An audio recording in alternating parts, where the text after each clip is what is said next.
think that New Delhi was very concerned.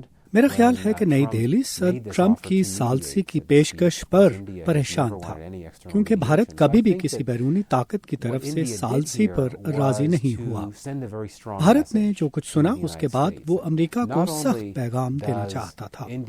اب تو ثالثی کے بارے میں سوچنے کی بھی ضرورت نہیں، اس لیے کہ اب کوئی تنازع ہی باقی نہیں، کیونکہ بھارت نے کشمیر کو باقاعدہ اپنے ساتھ شامل کر لیا ہے۔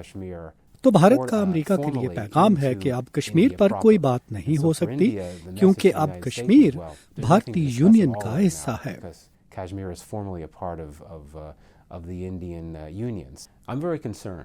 پاکستان اور بھارت کے تعلقات جس طرف جا رہے ہیں مجھے اس پر تشویش ہے۔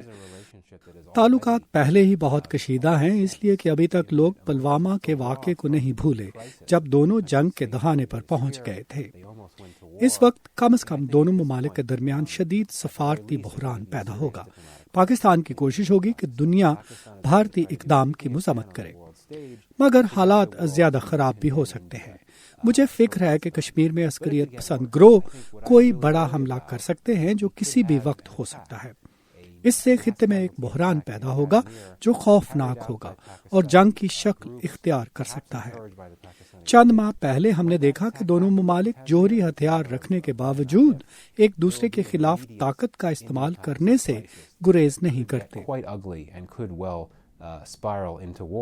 But what I do worry about is that as this Afghanistan peace process has moved forward, مجھے فکر ہے کہ جیسے جیسے افغان امن عمل آگے بڑھ رہا ہے اور امریکہ اور طالبان کے درمیان ممکنہ طور پر کوئی معاہدہ طے پا سکتا ہے جس کے نتیجے میں افغانستان میں تشکیل پانے والی نئی حکومت میں طالبان کو اہم کردار مل سکتا ہے۔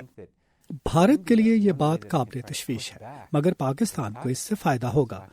تو ایک طریقہ جس کے ذریعے بھارت مزاحمت کر سکتا ہے وہ کشمیر میں انتہائی سخت اقدام ہے، جیسے آرٹیکل 370 کا خاتمہ۔